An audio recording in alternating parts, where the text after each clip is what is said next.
Welcome back to our Mindset and Motivation Monday show, my favorite show of the week, at least to start the week, that's for sure. And that is because each and every week is a brand new week. It is our opportunity, our chance in order to move forward in life. And I know that it's not always a race to the finish. I'm a big believer. I'm a big proponent of that. I really am. The older I get, the more I realize that the cliche is true. It is about the journey. It is about what we are doing on our path to achieving whatever it is that our heart desires.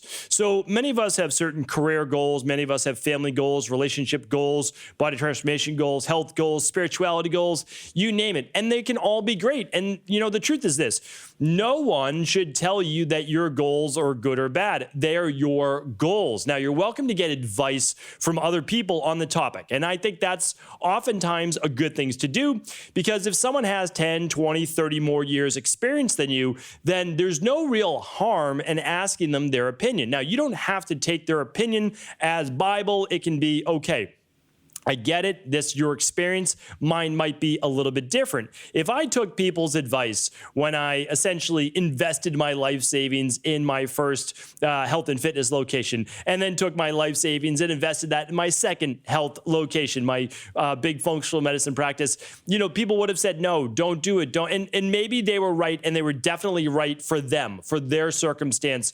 But for me, it was my life's passion. I knew I was putting everything I had into it, and I knew that I wanted to do it. I knew that I could do it. I wanted to make it work. And so, again, we have these different goals, and some of us are just on different paths in life. And some of us might be working towards a financial goal. Some of us might be working to a health-based goal, and that's okay. And remember, your path can change as well. I'll be talking about that a little bit on today's show. So I know that for my early 20s, my teenage and early 20 years, it was really all about me trying to figure out how to get well. So it was a health-based journey.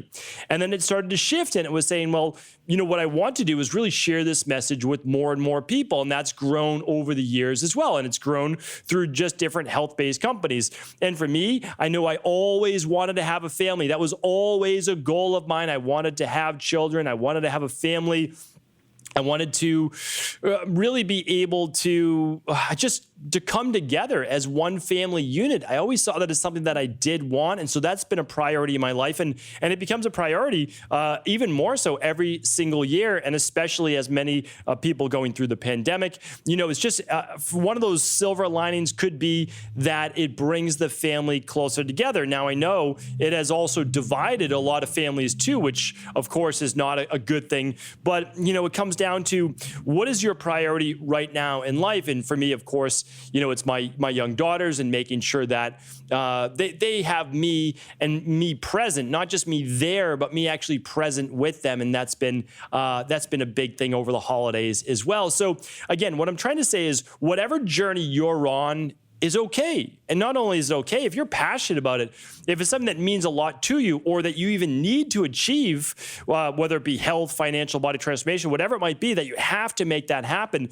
then good. Then go all in. Make it happen. But today I want to teach you essentially 5 techniques that I've used, with the number one being tracking, in order to make sure that you actually achieve those goals. Because so much of the time we talk a big game, or people talk a big game in general. Oh, I'm going to do this, I'm going to do that, or I should do this, or I should have done that.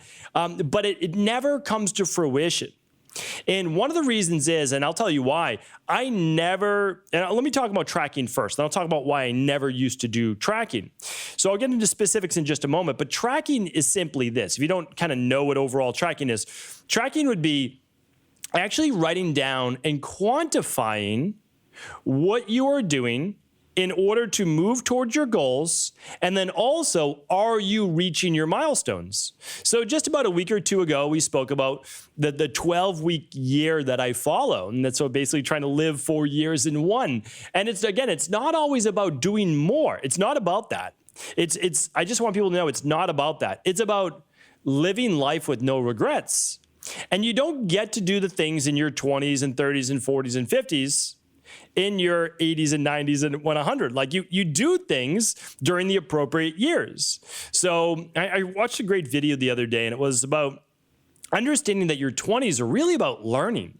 Like it's about You just made it through university or college. You kind of got all that out of your system for whatever that's worth nowadays. And your time now is to really learn on the job in careers. And yes, you could definitely start a family in your early 20s. There's no doubt about that. Again, everyone's path is different, but you have so much to learn in your 20s. You're just an adult now. You're not an adult when you're 18. Your mind isn't even really fully formed until you're 25. So you've got some learning to do. So 20s is a great time for that. And again, I don't want to give people their own timeline, but what I'm saying is we're at different stages of life at different ages, and it's nice to be able to take advantage of that should you choose to, right? Starting a brand new career at 50 is amazing if you've already set yourself up for success there. If you're still trying to dabble and just, save for retirement at 55, 60, you can do it, and you should do it, but much more challenging. So that's all that I'm trying to say, is that there is an appropriate time in life as well to do all of these different things. And the nice thing is the more success you have earlier in life, the more you get to play and have fun a little later in life, right? So let's set ourselves up for success, enjoy later in life as well. But tracking comes down to, are you achieving your quarterly, monthly, weekly, and daily objectives? And the only way to know that is to actually write that down in a journal, or I'll give you in just a moment exactly what I do and I have inside of my office. So what I want to share with you is this. So I never used to track anything back in the day. And it hurt me massively throughout my 20s. And I'm going to tell you why. I believe the reason is why most people won't track, because, by the way, it takes minutes a day. That's it. I'll give you all the different examples in just a moment. But it takes you minutes a day, so why wouldn't you track? Here's the only reason, and it's the reason I did it. Subconsciously, secretly, you don't believe you're going to hit your numbers, right? That you don't believe you're going to hit your objectives, whatever those are. Weight loss, we'll track that metric, health, relationship, we'll track all those in just a moment. But secretly and subconsciously, you fear not hitting your goals. And if you're qualifying them and quantifying them and you're not hitting them, it's like a dent in the ego. It's such a divide from who you believe you are or should be and from what is actually happening in life. And it stops people then from even getting started. That's the issue. Now, there's a solution to that, but that is the issue I believe I was up against. I think I was worried that I felt I should have been further ahead in life, because I felt like I didn't waste, but I took 10 years of my life to just go all in with health and just try to figure it out. Yes, I was moving forward. Yes, I was still working. I was all those different things.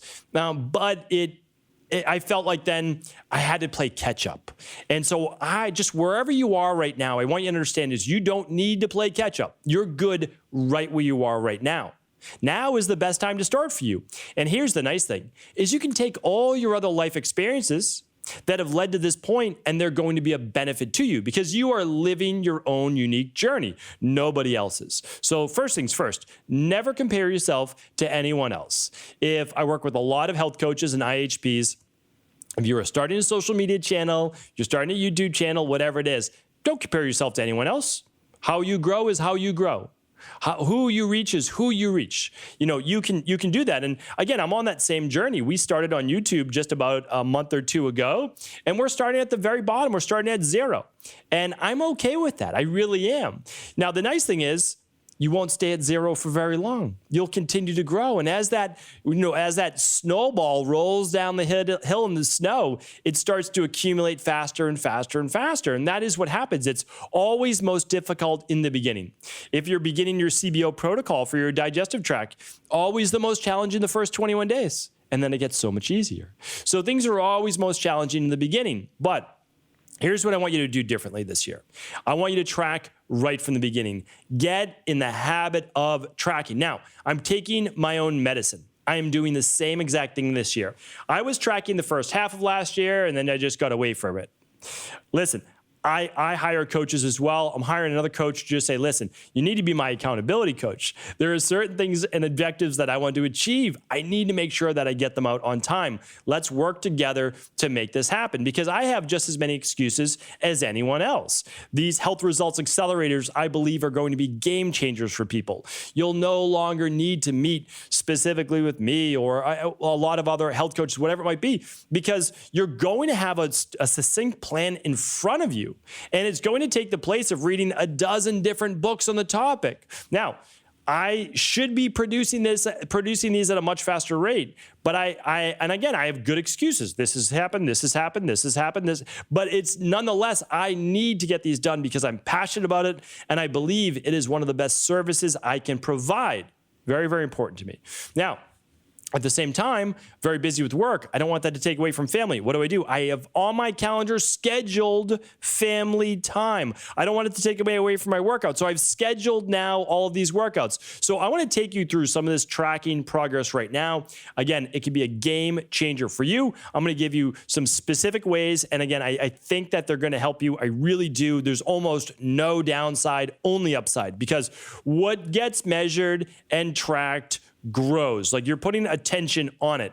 So if you put your attention on something and you're diligent about it, you're going to apply more effort, more action, more thought around it is going to just lead to you doing more of it. If you do more of it, what's going to happen? Well, you're going to find out what doesn't work. Once you stop doing the things that do not work and you put your time towards the things that do work, guess what happens? You get to your goals faster. You get more of what you want in life. So really, that's why I say success is honestly inevitable.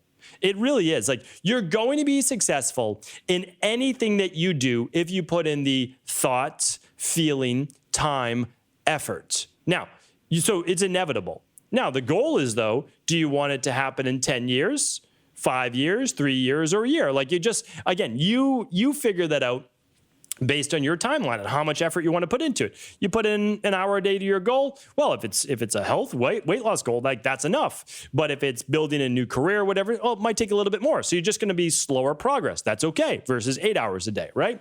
So, but that's okay. So I'm going to share you some tips right now. So a lot of people ask then, how often should I track? How often should I measure my results and my goals? Am I on the right track? It's always imperative to look at what is your goal. Okay, that's the big thing. So, for example, let's say your goal is to lose weight, burn body fat, transform your body.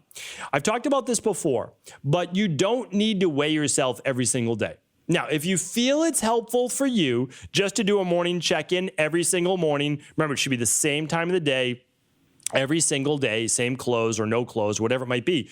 But keep in mind, you don't want to become obsessive about it, all right? Because you also want to understand is that your body is about 2/3 water. It's a little less as we get older because of muscle mass, all of those things.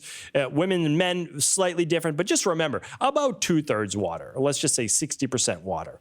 So when we look at that, you have to understand is 1% less water, a little dehydrated, whatever it might be, or holding a little bit more water because you went out to dinner the night before and it was a high sodium meal. Well, if you weigh 160 pounds, well, the scale is now up 1.6 pounds. You might say, well, I gained 1.5 pounds. How did that possibly happen? It's just water retention. That's it. It's just water retention. So we can't get obsessive about it, which is why in our practice, we recommend Monday and Friday weigh-ins. Why? Because you can keep yourself honest. Here's the thing. If you are down 2 pounds by Friday, you're feeling good, you're feeling great. You went from 160 to 158. You're saying life is good. I'm on the right track. I did the right things. Give yourself a little pat on the back. And then Monday you weigh in and you weigh 160 pounds. You say, well, what's going on here? I weighed 158 on Friday. I weigh 160 today. Well, sometimes the weekends can be a little bit dangerous. You gain the weight back over the weekend. And then you know what? By the time Friday comes around, you weigh 158 again. So you lost 2 pounds. So you look at it and you say, okay, I get it. I'm making progress, and I would never know that if I only weighed myself on Fridays or only weighed myself on Mondays. You would not be able to see how the weekends are really affecting your weight, because every week you weigh 158 on Friday, right? Well, why is that? Okay, well, it's because you gained back 2 pounds on the weekend. So Monday and Friday weigh-ins are crucial. I think they're key, and it allows you not to be obsessive. Plus, you can look at it over the course of a month. You don't need to look at it just week to week. So it's one way to keep progress for weight loss. In terms of health, every day people are like, do I have more energy? Am I going to get a headache today? Do I feel more bloated today, less bloated today? Don't become obsessive. You can't become obsessive.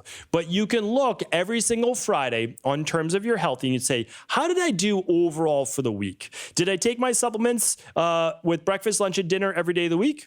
How did I do with my nutrition? How many meals did I miss that weren't on point? What did my exercise look like? So you can be honest about yourself every single Friday, and you can just take kind of an assessment. I like the end of the week check-in because the weekends can be a little bit more relaxed. Like for me, it's family time all weekend. I do one thing on the weekend. That's it. I send out my Sunday rewind email. So if you're not a part of that, feel free to just enter your email anywhere at stephencabral.com, and you'll get my once a week email, which is that Sunday rewind. So that's it. I mean, besides that, and again, that takes a half hour. My girls know that it's board games, cars, going on hikes and walks and playing outside and doing all sorts of different adventures, fun things like that all weekend long. So, but again, you can do that end of the week check-in to really see where you're at. For relationships, it's the same thing. On Sunday, take an assessment. What did your relationship look like that week? Whether you're trying to find someone or whether you're trying to keep your relationship great or make it better.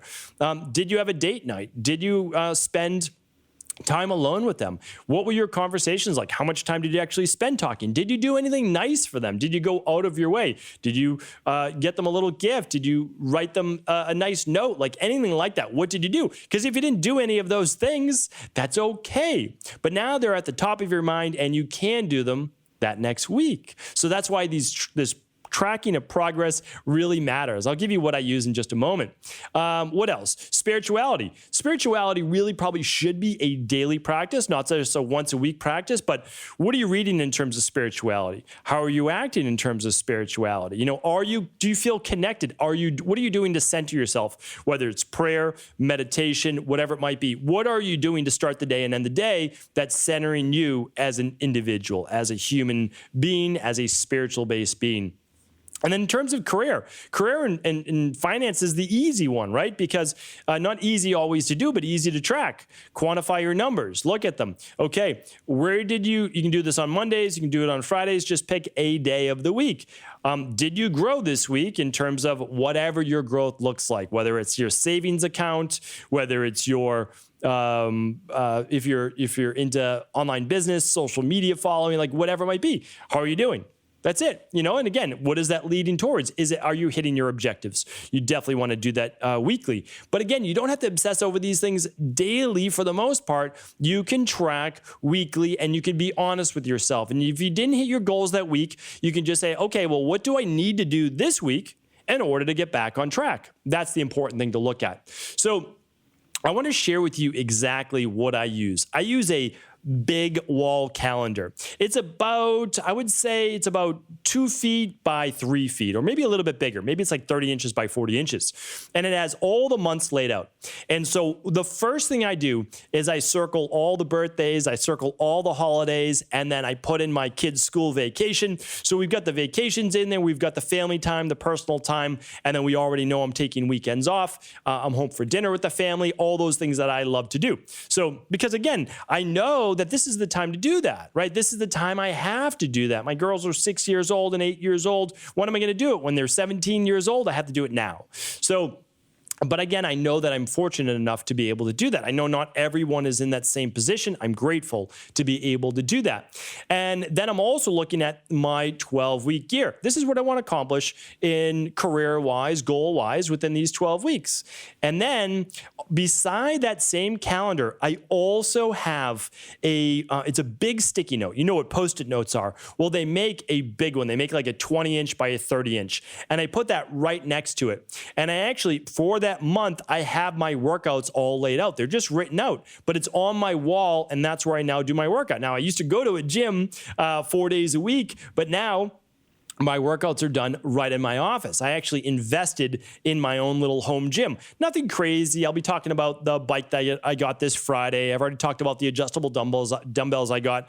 And for me, worth the investment. Why? It's in my office. My commute to my gym is 5 seconds, right? So it forces me to also see it all day long, and now that's on my calendar. But it's also tracking. I'm tracking that I do my workouts in my home office gym here Mondays and Tuesdays and Thursdays and Fridays, and then I'm active on the weekend, and I'm going to try to put in a Saturday workout as well, just some cardio. So that's what I'm doing to be able to track that. So I have a wall calendar that I will link up at the show notes today. Just head on over to stephencabral.com/1802. I'll give you the exact calendar I use. And then I'll also link up the giant Post-it notes that you can put on your wall. A lot of people use a mirror and they write on it with, mirror markers, and that's how they do their workouts on glass. Totally fine as well. I don't have that ability in my office, so I can do that. So that's essentially how I track. And then in terms of if you're tracking your business, you can write it just on that big 12-week calendar. On your Mondays, you're writing how your business is doing, whatever it might be. Mark on there for relationships. This is date night. This is whatever. Just make a little note like, hey, I want to leave notes on these days, or like whatever it might be. But there's nothing wrong with doing that. There's nothing wrong with being premeditated. Remember, premeditated things that are written down get done. If you're just flying by the seat of your pants, the issue is this. Life happens. Things get in the way. I mean, I could spend all day on email, honestly, and I wouldn't get anything done at all. So you really do have to plan those months, those weeks, and those days, because even though it's planning, that's how you're able to actually get things done. And if you're looking at that calendar and you're checking the things off, it's also what's called a dopaminergic response. You actually feel great by accomplishing tasks. And that does what? It gives you forward momentum. And you want to do more of those things because you see yourself making progress. So I want to give you one more tip today. Really, the only reason why you would not do this is if you set your goals so big in the beginning that you're not able to accomplish them. Set the biggest goals in the entire world you want, but then set a 12-week, a 90-day goal of what you can accomplish over that time and be realistic. You can even exceed it if you want. Set it simpler in the beginning, hit the goals, see yourself making progress, get excited. It leads to that dopaminergic response with dopamine, meaning you want to do more of it. You want to do more of those things. And I just think that that's a great way to do it. And I'll give you one more bonus tip. Never be afraid to recalibrate your goals as you go along. If you feel after this quarter like, hey, maybe this isn't as a bigger priority to me as I really wanted, well, don't be afraid that you can shift. Here's the priority. Remember, a lot of us during this pandemic, had to shift our priorities, and that's okay.